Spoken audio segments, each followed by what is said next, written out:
வார்த்தை ஜீவன் உள்ள வார்த்தையா இருக்குது. அந்த வார்த்தை வல்லமை உள்ள வார்த்தையா இருக்குது.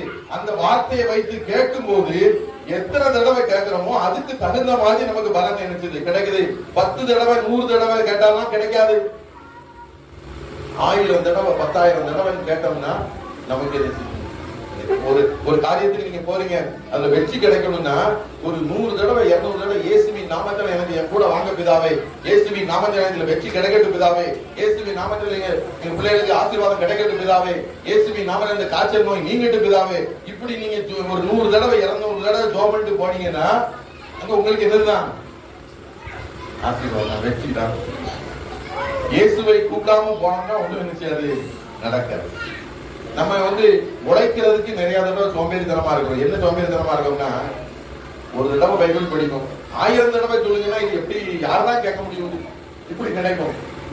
1000 தடவை சொல்லி கேட்டா 1000 கோடி உங்களுக்கு என்ன செய்யும்? கிடைக்கும். 1000 தடவை சொல்லி கேட்டா 1000 ஆத்துமாக்கள் உங்களுக்கு என்ன செய்வாங்க? கிடைப்பாங்க.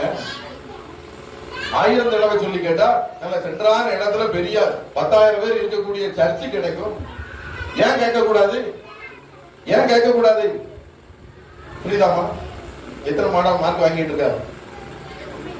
தெரியாமலாம் கேட்டு 100க்கு 100 மார்க் வாங்கணும்னா இயேசுவின் நாமத்தால எனக்கு 100க்கு 100 மார்க் இந்த சப்ஜெக்ட்ல கிடைக்கட்டும் பிதாவே அப்படின்னு சொல்லி 100 தடவை 200 தடவை கவர்மெண்ட் பரிட்சை எழுத போடான்னு வச்சுக்க, 100க்கு 100 மார்க் தான்.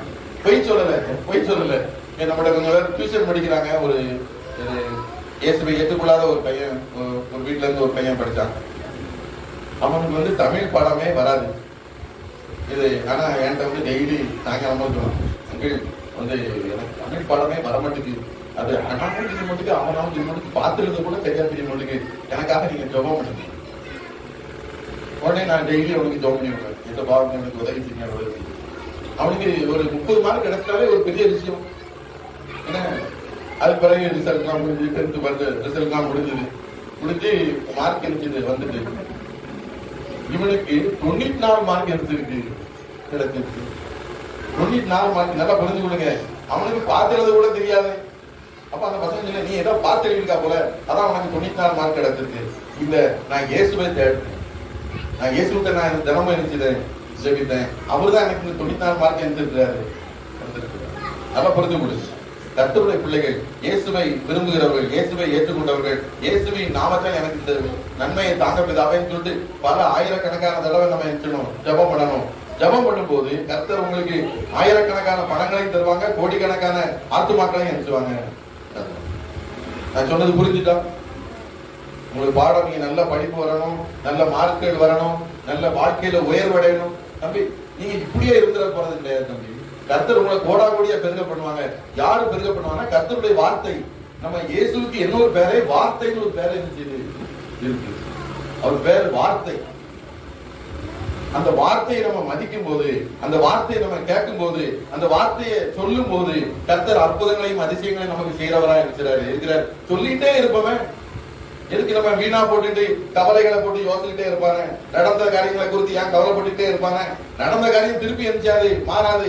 ஆனா இயேசு புதிய வாழ்க்கையை கொடுப்பதற்கு அவர் சர்வ வல்லமையுள்ள கடவுளா இருக்கிறாரு. அவருடைய வார்த்தைகளும் சர்வ வல்லமையுள்ள வார்த்தைகளா இருந்துச்சு. ஜெபம் பண்ணும். ஹல்லேலூயா, ஹல்லேலூயா. நன்றி ஆண்டவரே, நன்றி. ஹல்லேலூயா. நான் ஜெபம் பண்ணுங்க. ஆண்டவரை நோக்கி கூப்பிடுங்க. ஏசப்பா, என்னை ஆசீர்வதிங்கன்னு கேளுங்க. இந்த 2025ஆம் ஆண்டு எங்களுக்கு ஆசீர்வாதமா இருக்கட்டும் கேளுங்க. இயேசுவின் நாமத்தினாலே எங்களுக்கு ஆசீர்வாதங்கள் உண்டாகட்டும் கேளுங்க. நல்ல படிப்பு வரட்டும் கேளுங்க. நல்ல இந்த கடன்கள் எல்லாம் அடைக்கப்படும் கேளுங்க. மனதில் உள்ள கவலைகள் எல்லாம் நீங்கட்டும் கேளுங்க. கேட்டுக்கிட்டே இருங்க. ஹல்லேலூயா. இயேசுவின் நாமத்தாலே உங்களுடைய வல்லமை ஒவ்வொருவரையும் தொடரட்டும் நான் ஜெபிக்கிறேன். இயேசுவின் நாமத்தாலே கர்த்தருடைய வல்லமை ஒவ்வொருவரையும் தொடரட்டும் என்று ஜெபிக்கிறேன். எந்த பாரத்தோடு கவலையோடு இந்த இடத்துக்கு வந்திருக்கிறார்களோ அந்த பாரங்களும் கவலைகளும் இயேசு கிறிஸ்துவின் நாமத்தால் இவர்களை விட்டு நீங்கி போவதாக. ஹல்லேலூயா, ஹல்லேலூயா. விடுதலை உண்டாகட்டும் ஆண்டவரே. கர்த்தர் விடுவிக்கிறவர். சத்தியம் உங்களை விடுதலை ஆக்கும் என்று சொல்லியிருக்கீங்க ஆண்டவரே. நீர் ஆண்டவரை இவர்களை விடுதலை பண்ணுங்க. எல்லா பிரச்சனைகளிலிருந்து இவர்களை விடுதலை பண்ணுங்க. இந்த 2025ஆம் ஆண்டு எங்களுக்கு ஆசீர்வாதமான ஆண்டுகளாய் மாறட்டும். அதற்கு பிறகு வருகிற ஒவ்வொரு ஆண்டுகளும் எங்களுக்கு ஆசீர்வாதமான ஆண்டுகளாய் மாறட்டும் நாங்கள் ஜெபிக்கிறோம் ஆண்டவரே. கர்த்தருடைய கிருபை இவர்களை மூடிக்கொள்ளட்டும். இயேசு கிறிஸ்துவின் நாமத்தில் சுகம் அளிக்கிற வல்லமை ஒவ்வொருவரையும் தொடட்டும். என்னென்ன பலவீனத்தோடு இந்த இடத்துக்கு வந்திருக்கிறார்களோ அந்த போல பலவீனங்கள் எல்லாம் இயேசு கிறிஸ்துவின் நாமத்தாலே மாறி போவதாக. ஹல்லேலூயா, ஹல்லேலூயா, ஹல்லேலூயா, ஹல்லேலூயா.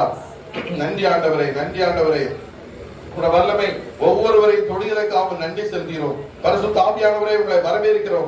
பரிசுத்த ஆவியானவரே உங்களை வரவேற்கிறோம். பரிசுத்த ஆவியானவரே உங்களை வரவேற்கிறோம். பரிசுத்த ஆவியானவரே உங்களை வரவேற்கிறோம். கர்த்தருடைய கிருபைகளை மூடிக்கொள்ளட்டும் ஆண்டவரே. அற்புதங்களும் அடையாளங்களும் நடைபெறட்டும். எல்லா கடன்களும் அடைக்கப்படட்டும் ஆண்டவரே. வருமானங்கள் பெருகட்டும், சமாதானம் சந்தோஷம் பெருகட்டும், நல்ல சுகம்பல நீடித்த ஆயுசு நாட்கள் ஒவ்வொருவருக்கும் பெருகட்டும் என நான் ஜெபிக்கிறேன். ஹல்லேலூயா, ஹல்லேலூயா.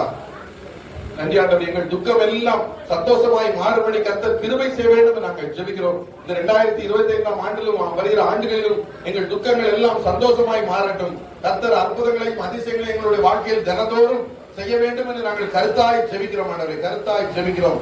இயேசு கிறிஸ்து இரத்த கோட்டைகள் மறைத்துக் கொடுங்க. சகல துதிகர மகிமை உங்களுக்கே நாங்கள் செலுத்துகிறோம் ஆண்டவரே. ஆண்டவரே, நீர் எங்களுக்கு ஆண்டவரே பனியை போல் இறங்குகிற தேவன். இஸ்ரவேலுக்கு நான் பனியை போல் இறங்குவேன் என்று சொல்லியிருக்கீங்க ஆண்டவரே. ஆண்டவரே, கர்த்தர் தம்முடைய ஜனத்திற்கு பலன் கொடுப்பார், கர்த்தர் தம்முடைய ஜனத்திற்கு சமாதானம் வருகை ஆசீர்வதிப்பார் என்று சொல்லியிருக்கீங்க. அந்த வார்த்தையின்படி இவர்களை நான் இயேசு கிறிஸ்துவின் நாமத்திலே ஆசீர்வதிக்கிறேன். நல்ல சுகம்பல நீடித்த ஆயுசு நாட்கள் இவர்களுக்கும் இவர்கள் குடும்பத்தில் எல்லாருக்கும் உண்டாகட்டும். இந்த 2025ஆம் ஆண்டு வருகிற ஆண்டுகளும் இவர்களுக்கும் இவர்கள் குடும்பத்தினருக்கும் உலக மனிதர்கள் மனுஷன் எல்லாருக்கும் ஆசீர்வாதமான ஆண்டா இருக்கட்டும் நாங்கள் ஜெபிக்கிறோம். இயேசு கிறிஸ்துவின் நாமத்தாலே கருத்தாய் ஒரு மனதோடு ஜெபிக்கிறோம் நல்ல பிதாவே, ஆமென்.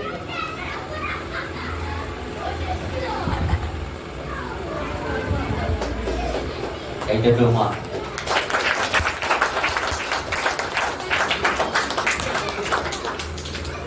செய்தி என்ன சொல்றது தெரியுங்களா?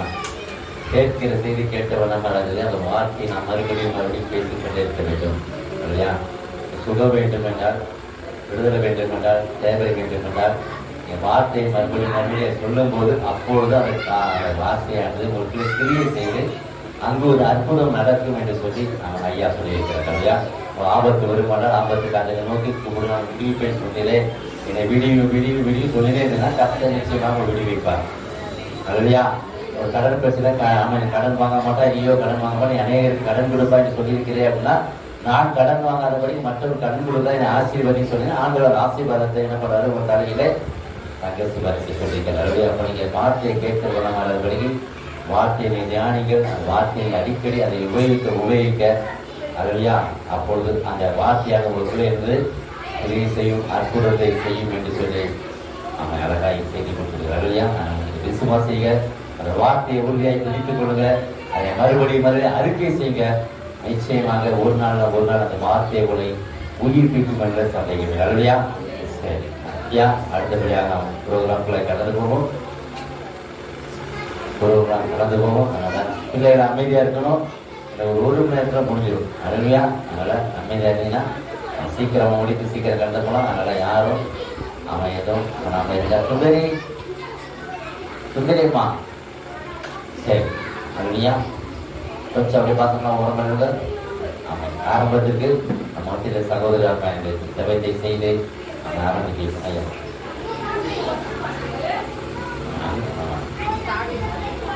ப்ரோக்ராமையும் செய்திக்காய் ஜெபித்து ஆரம்பித்து பார்த்து நான் சொல்றேன்.